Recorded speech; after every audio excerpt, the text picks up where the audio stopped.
দুপুরবেলা করে চললাম কুল পাড়তে। কুল পাড়তে এসেই দেখি কি গাছতলায় কেউ নেই। তো আমাদের তো সেই মজা হলো। এসে আমরা দেখো কত কুল পেড়ে নিয়েছি। তো বাড়ি গিয়ে সেগুলো মাখা খাবো। সবাই বসে আছে। তো কি বলবো, দুঃখের বিষয় কুল মাখাটা আর হলো না। কেউ ছিল না মাখানোর জন্য। তো আমি দুপুরবেলা করে খেতে চলে এসেছি। আর আমার সালেপ আমার আগে আগে থাকে সবসময়। আজকে যেহেতু চিকেন হয়েছে, ওর তো একেবারে মানে বলবো কি মাথা পুরো খারাপ হয়ে গেছে। ওকে ভাত দিয়ে চিকেন দিয়ে মাখিয়ে দেওয়া সত্ত্বেও ও খুবই জ্বালায়। তো আমার খুব বিরক্ত লাগে। তো আজকে আমাদের মেনুতে অনেক কিছু ছিল, দেখে নিয়েছো। তো চলো যাওয়া যাক। তো এখন সন্ধ্যাবেলায় আমি চা করতে বসিয়ে দিয়েছি।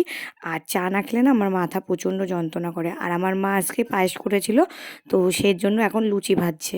তো লুচি দিয়ে পায়েস খেতে আমার তো খুব ভালো লাগে। আর তোমাদের কার কার ভালো লাগে অবশ্যই কমেন্ট করে জানাবে।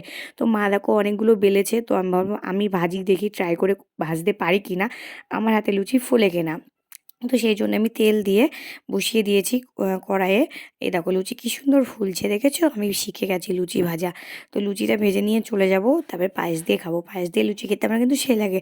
আর রুটি দিয়েও ভালো লাগে। আর কার কার তোমাদের ভালো লাগে অবশ্যই কমেন্ট করে জানাবে। তো আমি বেশি না 4-5টা মতো ভেজেছিলাম, ভাজতে ভাজতে হাঁপিয়ে গেছি। তো বাবা আবার সিঙ্গারা নিয়ে এসেছিলো, মাঝপথে আবার সিঙ্গারা খেলাম।